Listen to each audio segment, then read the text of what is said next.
Maganda itong conversion story ng ating kapatid.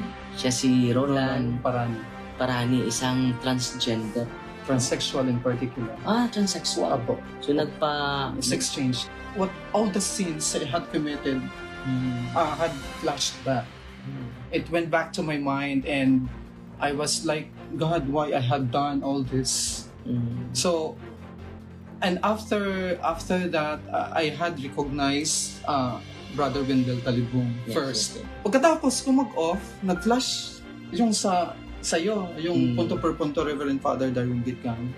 Tapos tinignan ko, may short video. So dun sa short videos, parang gusto ko ulit-ulitin ko.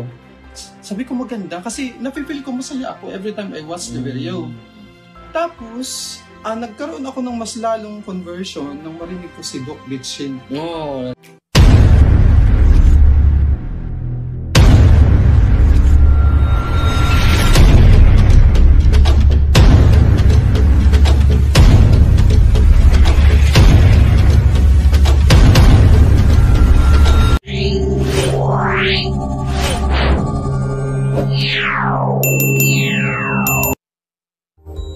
By the way, may special tayo na bisita na from Samar. Lavizares, Northern Samar. Lavizares. Ilonggo? Dili, Waray. Waray. So, maganda itong conversion story ng ating kapatid. Siya si Roland Parani, isang transgender. Transsexual in particular. Transsexual. Apo. So, sex change, no? Sex change, no? Apo. So, kailan yun? I had my sex change in 2011. Particularly, it was December. So, ilang taon yun? Hanggang ngayon, siguro for 13 years. 13 years. 13. At ngayon, grabe yung conversion niya, mga kapatid. Nag-start lang ko, Padre, sa akong conversion. It was 2 years ago. 2 years ago. Before I was able to recognize the punto por punto. Yeah, actually, it was just a gift from God that I was able to scroll down from YouTube the revelation of Mama Mary through a painter from, I think it was Iloilo. I just forget it. So while watching the video, it was not an intention to cry out because it was Mama Mary, but it was just, I don't know what the feeling all about. Umiyak lang ako ng umiyak. Tapos, starting that day, nagkaroon ako ng parang 1 month na halos ayokong lumabas ng bahay because I was just crying and repenting because all the sins I had committed had flashed back. It went back to my mind and I was like, God, why I had done all this? So, and after that, I had recognized Brother Wendell Talibong first ahead of you. And then, sabi ko, ang haba naman ng video ni Brother Wendell. Parang, I don't like it. So, enough ko siya. Pagkatapos ko mag-off, nag-flash yung sa'yo, yung punto per punto Reverend Father Darwin Gitgan.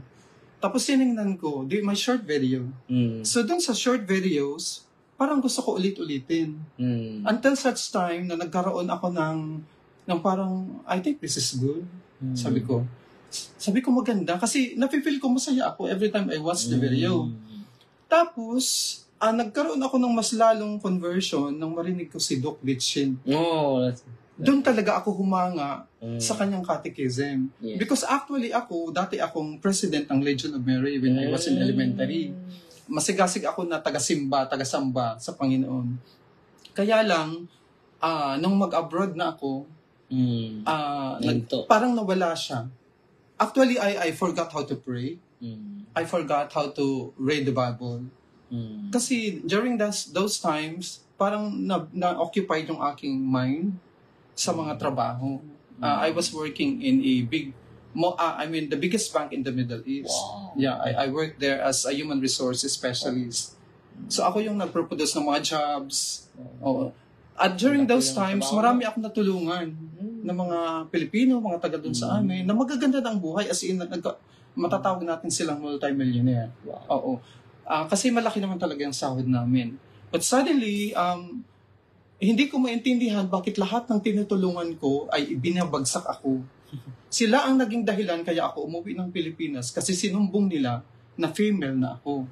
So against dun sa Islam, against yun, kaya ang ginawa sa nila ay sinumbong ako pati sa mga pulis.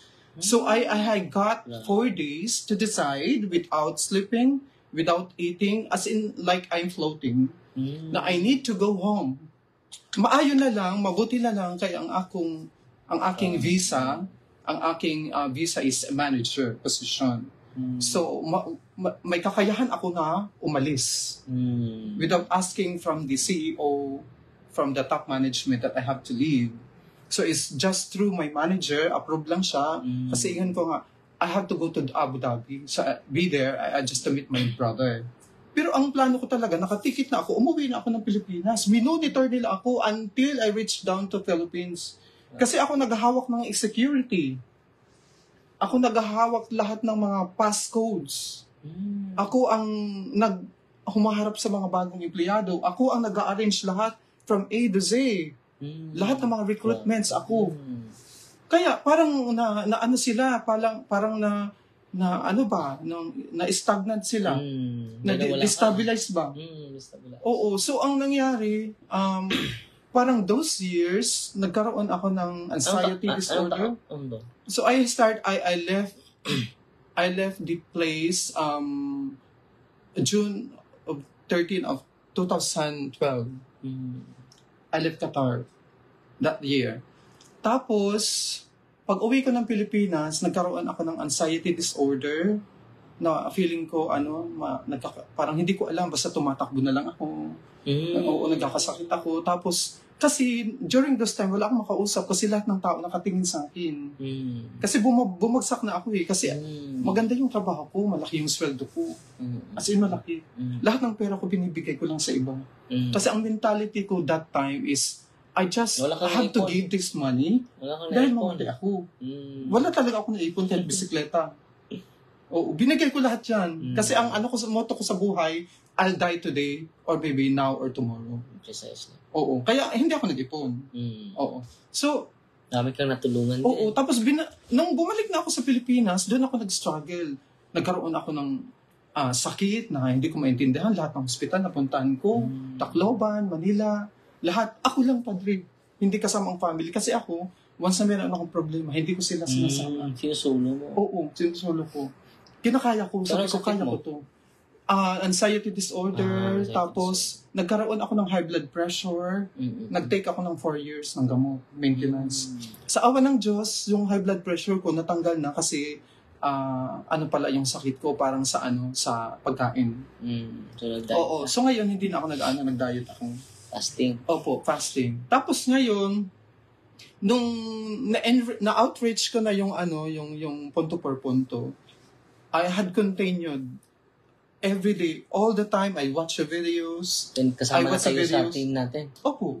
Kasama na po ako sa team, sa KPIM, under Sis Carol. Opo. Ang aming nanay-nanay ay si Sis Gilda. Hi to Sis Gilda. And the rest of the team, thank you so much for allowing me to be part of Punto per Punto. So actually, I have this certificate signed by Father Darwin Gitcano. Yes. So it was just 4 months back. Oo. December ba yun? December lang, Padre. Parang December. December lang po. Kaya lang, nagkaroon ng struggle, siguro gawa ni Satanas, so ganyan. So, nag-focus ako sa church namin. So, active ako ngayon sa church. Oo. Tumutulong ako sa funding, tumutulong ako sa mga utos ng mga pari. So, tinutulungan nila ako sa aking repentance, sa aking pagbabago. So, lahat sila, hi to Reverend Father Prospero Elmo Cabili, to Reverend Father Julius Balangkit, and to Reverend Father Giovanni Picardal, and also to Reverend Father Fred Placa. Thank you so much, and to all the ministries, and to all the organizations, religious organizations in Labisaris Northern Samar, to be in particular in Catarman, Diocese of Catarman. Thank you so much. Si Bishop Boko doon. Opo. Tapos si Bishop Transit. Manuel Transit. Oo. Tapos nakapunta na rin ako kay Bishop in-advisean na rin niya ako regarding sa aking pagbabago. Opo. Tapos yun, yung conversion ko, actually, hindi ko maintindihan, no? So, it's through the Holy Spirit, through Mama Mary. Talagang sinabi niya na, huy, magising ka na. Hindi ka para dyan. Kasi kung hindi ako mahal ng Diyos, hindi ako tatanggalin doon. Kasi kung magpapatuloy akong meron akong pera, magpapatuloy akong magbabago. I have 9 surgeries already. Wow. Marami na po. Tapos meron akong mga... Ilang gastos mo doon? Ay, syempre, malaki-laki din. Million. Marami na rin. Pero through the support of our parish priests, talagang nung sinabi nila na magpatanggal ka ng suso, pinatanggal ko, magpaiksi ka na ng buhok, tapos wag ka na magpalda-palda. So, ginawa ko talaga. Nagkaroon ako ng obedience sa kanila. And I felt so glad, so blessed. Feeling. Blessed talaga ako. Blessed. Opo. Ngayon, kahit wala akong trabaho, nagluluto-luto na lang po ako. Parang income lang, sideline. Wala talaga ako. Actually, salamat sa ministry sa KPIM, tumutulong din sila sa akin. Financially, and sometimes yung mga members, minsan tumutulong, nagsisecret lang sila, ganyan. Salamat sa lahat, salamat sa Sis Hindi tayo pabayaan ng Diyos. Opo. God is a great provider. Ito wala ka sa position mo, pero nandito ka na sa tamang posisyon. Opo. Salamat talaga sa Diyos. Yan ang sinabi ni Kristo sa Matthew chapter 16. Masahin natin. Maganda ito no? Ito ang pinaka maganda na talata na sa'yo na, parang sa'yo ng mundo no? Grabe yung influence mo sa buong mundo dahil sa posisyon mo, no? Sabi niya dito sa 28 ba ito? 24. 26. Matthew chapter 16 verse 26. What profit would there be for one to gain the whole world and forfeit his life? Forfeit his life, or what can one give in exchange for his life? So, paano ba yan kung kahit makuha mo pa yung buong mundo, sa iyo yung buong mundo, pero mawala yung buhay mo, yung eternal life natin mawala, di ba? So yan ang ganda ng sinabi sa Tagalog. Basahin natin sa Tagalog, dahil maganda ito ang ganda ng sinabi ni Kristo sa Tagalog. Matthew chapter 16 verse 26. Magandang balita. So, ang ganda nito. Sabi niya sa Tagalog version, sapagkat ano ba ang mapapala ng isang tao? Makamtan man niya ang buong daigdig. So, makuha niya ang buong daigdig. Ngunit mapahamak naman ang kanyang sarili. So, yun ang pinakataas, pinakatuntok na abot mo na. No? So, kaya nga, it is a blessing in disguise. No? It is a blessing in disguise ang nangyari sa'yo. It is very painful experience, but it is a blessing in disguise, a graceful experience. No? Your suffering will lead you to the source of grace. Ano ang maibibigay ng isang tao kapalit ang kanyang buhay? So, ayun, wala ka, pero nasa iyo naman yung may-ari ng lahat. No? Sa iyo lahat, pero nakalimutan mo na ang may-ari sa lahat. No? So, ito po ay magandang storya ni kapatid Roland. Anong tawag doon? Transsexual. So, nagpa-sex change talaga siya. No? 9 operations. I have 9 surgeries. 9 surgeries. No? Pero ngayon, mga kapatid, ito po ay maganda na karanasan dahil marami ngayon na nag-struggle. Sobrang dami. It is identity crisis, mga kapatid. So, sino ka ba? No? Yan ang dapat natin gawin Ang dami na. Mga sikat, mga influential, na katulad ni Brother Roland. Pero walang nag-guide sa kanila So, ang simbahan niya yun, through Papa Francisco, gusto niyan who am I to judge? Because we never accompany those people who have crisis in their identity. The church never accompanying to those people who have experienced crisis of identity. So, yan ang tinitingnan sa mahal nating Santo Papa. Who am I to judge? Di ba? So ngayon, through punto per punto, online evangelization, kahit ngayon lang kami nagkita, Para kami magkapatid.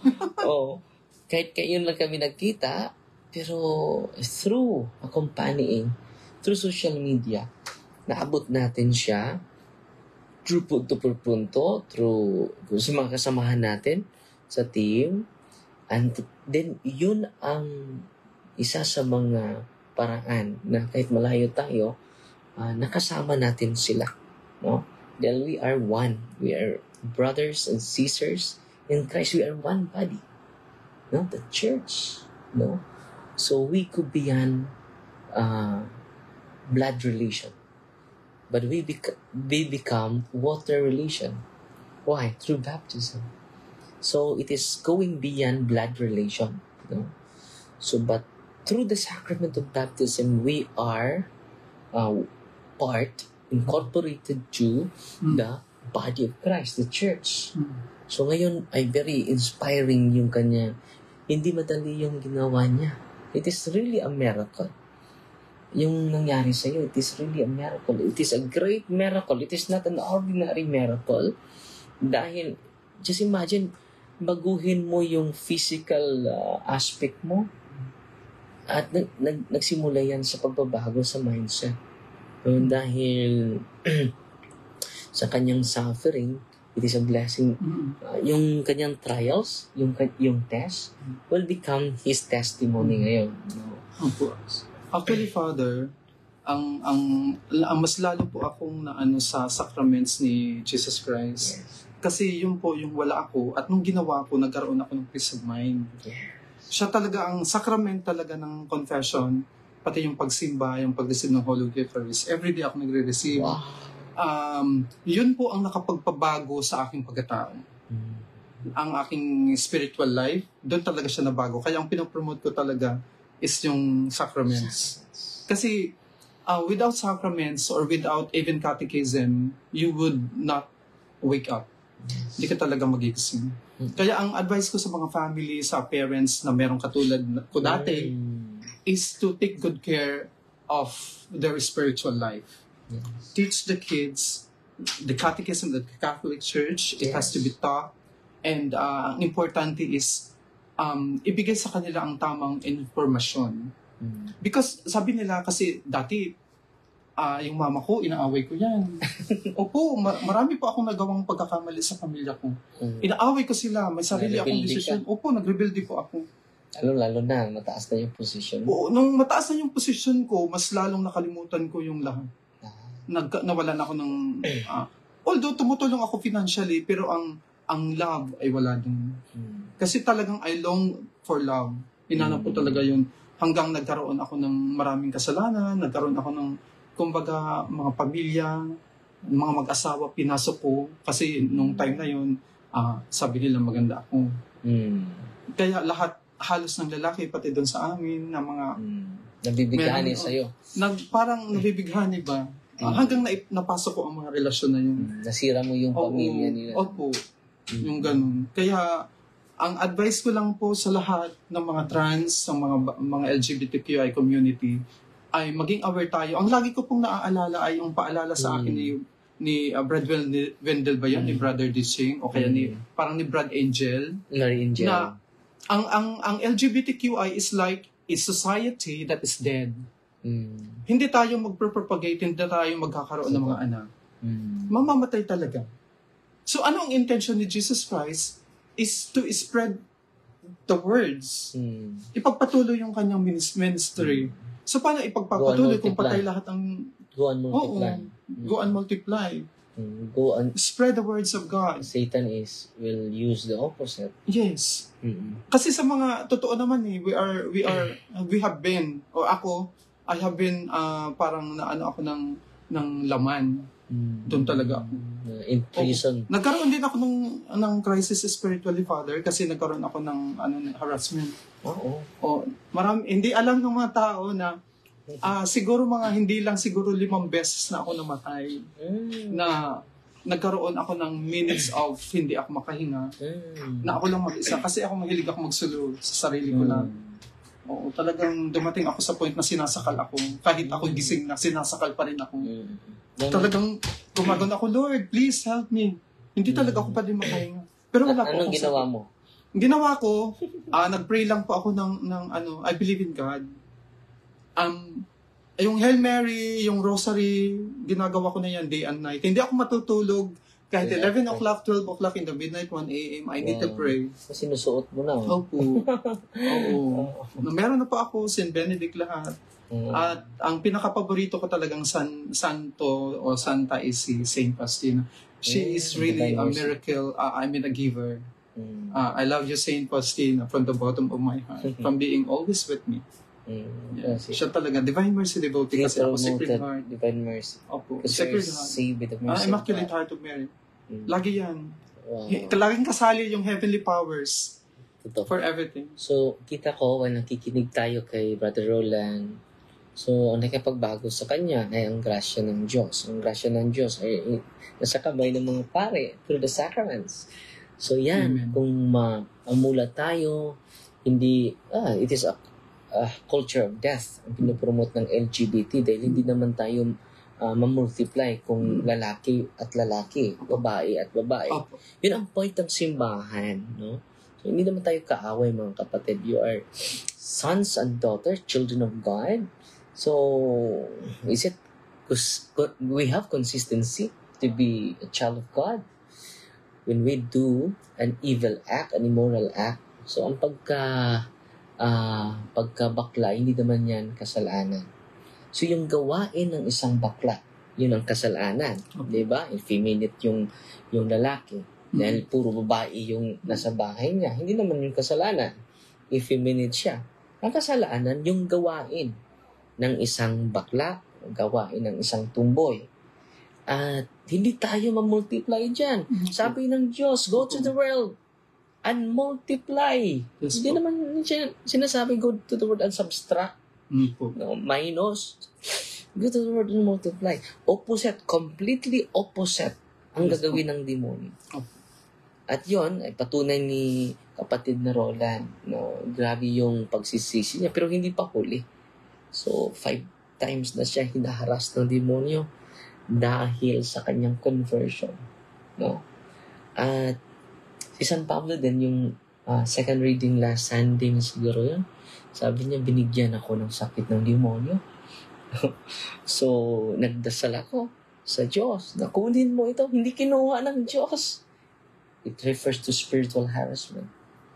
Then the grace given by Christ to me is well enough. And when you are weak, you are strong. Ang ganda.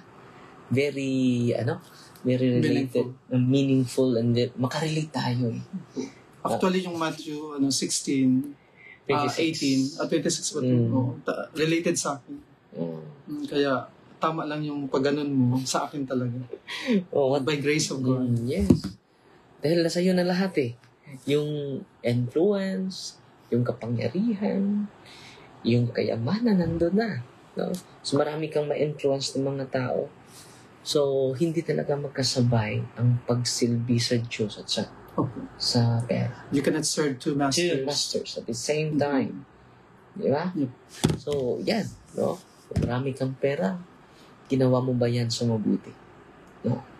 Kung marami kang pera, you can influence the world through act of charity or either act of greed. No? You're influenced by greed. And then, kahit hindi yuta mo, hindi lupa mo, kinuha mo. Dahil may power ka na. No?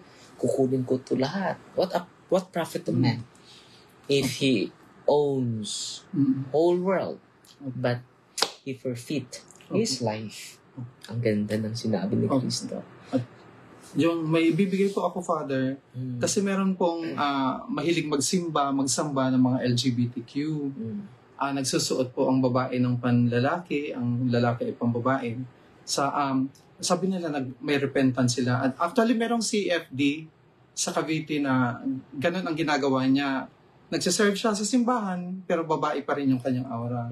So, gusto ko lang malaman yung Deuteronomy 22:5. Andun po nakasaad na ang lalaki ay dapat sa lalaki lang magsusuot. Bawal magsuot ng pambabae. 22:5, no? Apo. Andun po yun. Kaya, basahin natin. 22:5.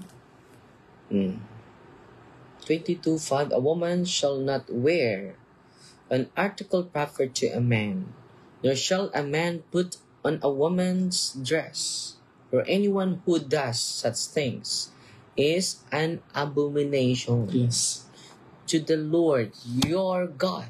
Yes. Linaw na linaw yan. Yes po. Kaya totoo yung sinabi ng mama ko, hindi po niya ako tinigilan. No? Patay na po ang aking mga magulang. Hindi niya ako tinigilan na pinaalala niya sa akin yan, pero hindi pa rin ako nabago. Ngayon lang. Because of the grace of God. Because of the sacraments. At salamat kay Doc Ditching. I had started my conversion from him. Si brother. Na-communicate mo na si Dr. Ditching? Through messages. Apo. Nandito siya sa Bohol ngayon. Oo, nakita ko yung post. Diyan sa napakagaling ng kanyang talaga ang grasya ng Diyos nasa kanya habang siya ay nag-evangelize. Totoo yun. Grabe yung gift talaga niya yan. No? Brother Dr. Ditching, kasama natin sa punto por punto. At Brother Dr. Doki, nandito si Brother Roland, very inspired sa mga catechism mo. At kindly subscribe Dr. Ditching sa YouTube channel niya. Marami ng followers si Dr. Ditching. Dr. Ditching, once a week lang yan. Wednesday lang po. Dahil busy itong doktor natin. So 30,000 na yung subscriber. Jose Gonzalo Ditching, Faith Seeking, Understanding. So 8 days na wala siyang to die or to the world, ng pagkamatay sa mundo. So ang ganda ng niya, mga research niya. No, marami na din siyang mga followers. Dumami na yung followers niya. At isa din sa mga naka-mold ni Brother Roland yung mga catechism ni Brother Ditching and Brother Wendell Talibong. So, i-greet mo si Brother Wendell. Brother Wendell, salamat sa vlog mo. At kay Brother Angel, kay Brother Tata. Si Brother Tata ay pinopromote ko. Kasi natutuwa ako sa kanya. Kundi pa lang yung ni Brother Tata, subscribe. Minsan lang siya nag-upload. Ng katotohanan. Minsan lang siya nag-upload. Then, mag-live siya always. Daily man siya mag-live. Kaya ang iyang signal ba? So, hopefully everyone could follow, ng lahat ng mga nandyan sa punto por punto. Supportahan natin. It's not just being to add on as a supporter, pero ang pinaka-importante, how we could spread, how we could understand the evangelization they are taking place on. So, importante yun. Kailangan natin silang tulungan na may spread out. So, through us, through our friends, and the friends of our friends, so lahat na yun. Precisely. Opo. Kaya ako nagpapasalamat ako, particularly kay Father Darwin Gitgano, sa kanyang kabutihan ang nagawa. Marami siyang nagagawa, sabi ko nga, magiging santo to si Padre. Yung aming parish priest, si Father Giovanni Picardal, is a great follower, big follower. Father Giovanni. Salamat, talaga siya ni Father Darwin. Salamat, Father si Father Giovanni Picardal. Alam mo, avid fan. Unang-una, itong mga talent natin ay hindi to atin, no? It is for the Lord. Ang akin lang ay kasalanan natin. Wala tayong ipagmalaki dito sa mundo. Kahit ano pa yung magandang initiative natin, magandang talent natin, yung kapangyarihan na nakamtan natin, yung kasikatan man yan, hindi yan atin. Ang atin lang ay isa lang. Ang pagkamakasalanan natin. Yan lang talaga.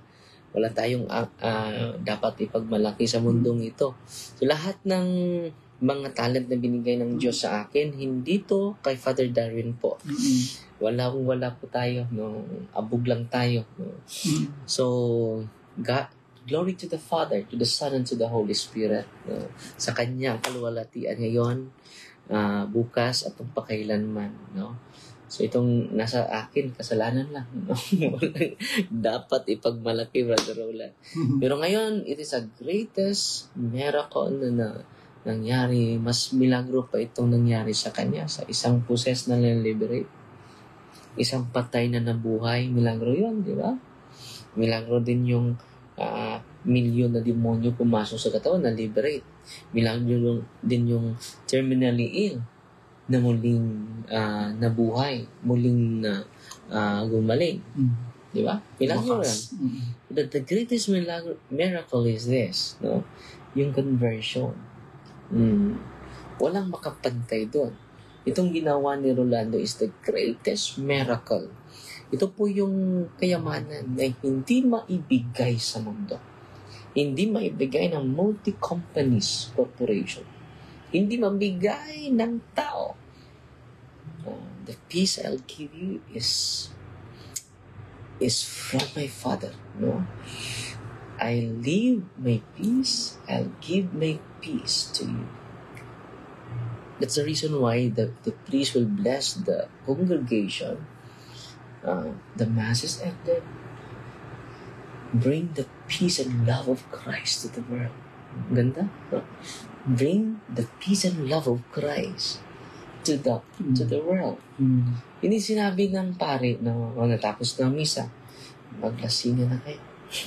Yes po. Lagi ko pong pinapaalala sa kanila. Di ba? At yung mga galaw sa simbahan, pinagmamasdan ko, kinakausap ko sila. Gusto ko lang Father, lahat po yung naglalagay ng paa sa kneeler, sa luhuran, kasalanan po yun. Disrespect po. Nagko-cross legs. Kumpisal po natin yan mga kapatid kasi malaking kasalanan po yun. Kasi disrespect po yun. It falls under the first commandment. Kailangan lang. Kasi maraming gumagawa nun. Sabi ko, ikaw ba naman yung mag-cross legs ka? Kausap mo si Jesus Christ? Tuwa ba sa'yo si Jesus? Sino ba ako? Oo. Sino ba tayo? Mag-cross leg ka sa governor? Opo. Cross leg ka in front of the president? Opo. In front of the king and inside the church, He is the King of Kings, the Lord of Lords, the God of Gods, di ba? Opo. Gusto ko lang po, Father. Sige. Salamat po kay kay Bishop Emmanuel Trance. Hi din po kay Bishop Boko, Noli Boko. At sa lahat ng mga kaparian sa Diocese of Catarman. Patuloy lang po tayo, mga ama namin sa diocese. Salamat sa inyong tulong spiritual. Salamat din patuloy sa kami nag-pray para sama ni Brother Roland, mga kapatid natin sa pananampalataya, mga kaparian sa Diocese of Catarman. Nandito siya at grabe yung kanyang the fire of the Spirit, no? Na nasa kanyang damdamin ngayon ay going beyond na. Hindi na ito siya. No? Yung ginagawa niya, ang sinasabi niya, hindi na sa kanya. Katulad kay Kristo, Brother Roland. Sabi niya, yung sinasabi ko sa inyo, hindi akin. Ang sinasabi ko sa iyo, galing sa Diyos, Ama. Ang gawain ko ay hindi ko nagawain. Pwede naman niya ang kinin. So, si Kristo is very humble.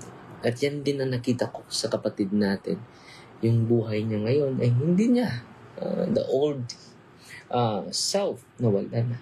The new self, it is produced by the grace of God in Jesus Christ. Sabi ni San Pablo, gusto kong bumait pero hindi ko magawa. Gusto kong bumait pero hindi ko magawa. Yan ang struggle ni St. Paul. The same with us. But thanks be to the grace of God. Only the grace of God transform my mind, transform my life. Yan ang sinabi ni. So kaya nga, hindi tayo mapapagod sa pag-receive ng sacrament. No? Do we have a regular confession? Dahil yung gusto mong lalaki yung muscle mo. At once a year ka lang mag-exercise. Pwede ba yun? Hindi. Pinakamatagal na siguro yung 1 month mag-confession. Pinakamatagal na po. Yes. Kasi gusto ko pong i-reveal sa kanilang Sige, padre. Ako po ay hinaharas po ng demonyo. Meron po akong third eye. Hinaharas po ako ng demonyo. Nawawala po siya pag nagko-confession ako. Wow. Pero pag lumalampas po ng 1 buwan, babalik po siya. Kaya kailangan gawin ko siya bago mag-1 buwan. Opo. Hindi ko alam kung anong plano ni God. Siguro ang gusto ni God na lagi ko siyang maalala. Sabi mo harassment? Ano ba yung harassment na sinasabi mo? Para maintindihan nila. Spiritual harassment, pag ako natutulog, gigisingin niya ako sa pamagitan ng hindi ako makahinga, parang sinasakal ako. Sinasakal? Oo, tapos nakakakita ako ng pero shadow. Pero hindi panaginip? Hindi po. Sa panaginip, andun siya. Tapos naging part din po ako kasi ng yung parang si Asmodeus. Nakikipag-sex siya sa akin through beautiful faces. Oo. Tapos itong nag-confession na ako, nagsisimba na ako araw-araw, nawala po siya. Basta ang lagi kong natatandaan, nag-a-attempt po siya sa panaginip ko. Kasi maraming beses na halos sa 1 week, nakakadalawa. Lagi yun. Kasi talagang na-arouse po ako, Father. Nilalabasan po. Tapos, basta marami. Kasi ako sa flesh, nakapanik talaga ako.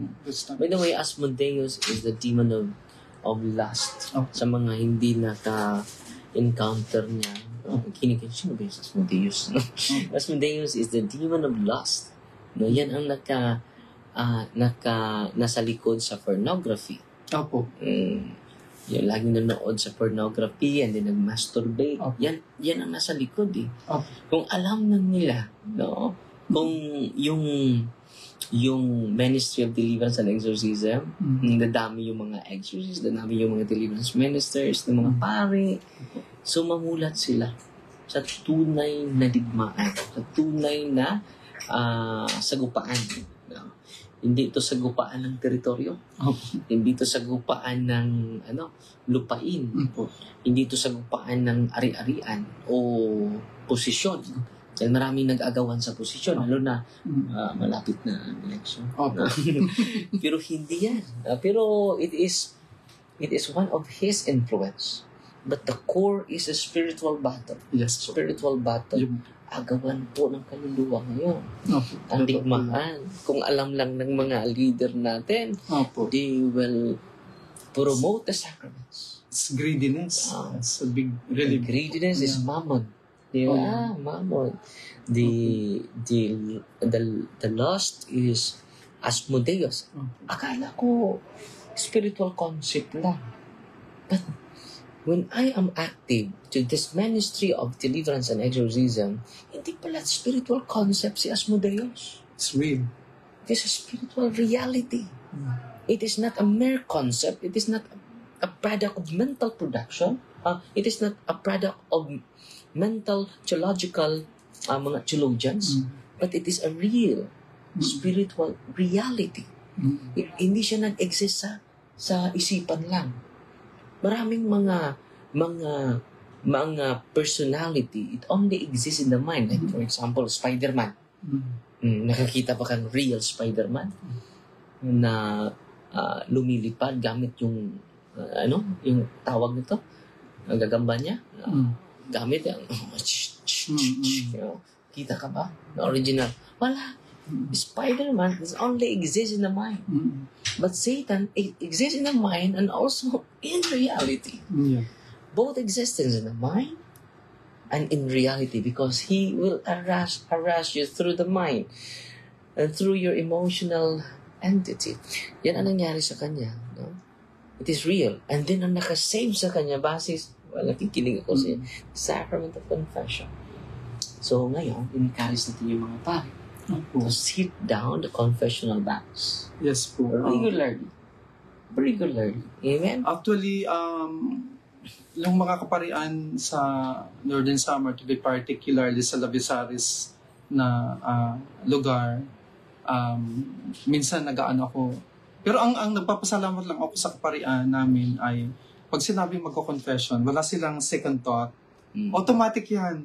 Kasi ang kanilang iniisip, we will die anytime. Amen. At any moment, even in a minute, we will die. So kailangan, Kasi sagutin ng mga pari na hindi sila makapagpakumpisal. Amen. Opo. Malaki yung maging kasalanan ng mga pari, punishment. Sa Diyos. Opo. Kung alam lang nila. Yes po. Yes po. Kaya yung mga kaparian natin, kung sakali man nagkakamali sila, huwag tayong magko-comment. Let's just pray for them. Amen. Yun lang malaking po. tulong yan. Opo, napakalaking Yung komentaryo, hindi makatulong yun. Ako po, kami po, pag katapos namin mag-confession, ang laging sinasabi ng aming pare, ipagdasal nyo kami. Lagi pong ganun. Kaya tulungan natin ipagdasal. Huwag mag-comment kung si Father man ay ganito, ganyan.